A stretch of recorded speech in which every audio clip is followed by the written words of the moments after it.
अस्सलाम वालेकुम नाजरीन, मैं हूं मोहम्मद अब्दुल हकीम। 7H न्यूज़ में आपका इस्तकबाल है।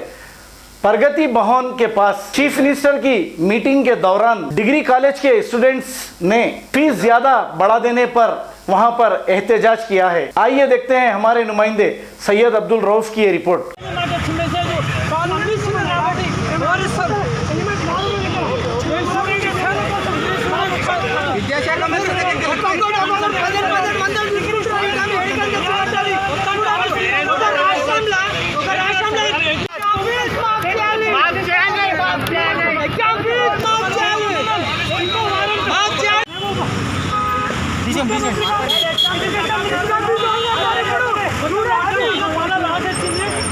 मोहम्मदिया शवरमा पिछले 10 साल से सारे हैदराबाद की अव्वलीन पसंद मोहम्मद इदरीस खान, मोहम्मद इमरान खान की लाजवाब पेशकश। मोहम्मदिया शवरमा पर आइए और शवरमा, कबाब, platter, grill chicken, chicken biryani खाइए या अपने घर पार्सल ले जाइए और अपनी दावतों के जायके को चार चांद लगाइए। हमसे कैटरिंग के लिए रब्त पैदा कीजिए और हमारी फ्रेंचाइजी के लिए भी कांटेक्ट कीजिए। हमारे ब्रांचेस मोहम्मदिया शवरमा, शमशाबाद, राजेंद्र नगर, रेती बली और pillar number 67 opposite Orient bank, Kadarbagh, Hyderabad. 7H news, सबसे अलग और सबसे हटकर। देखते रहिए ताज़ा तरीन खबरें।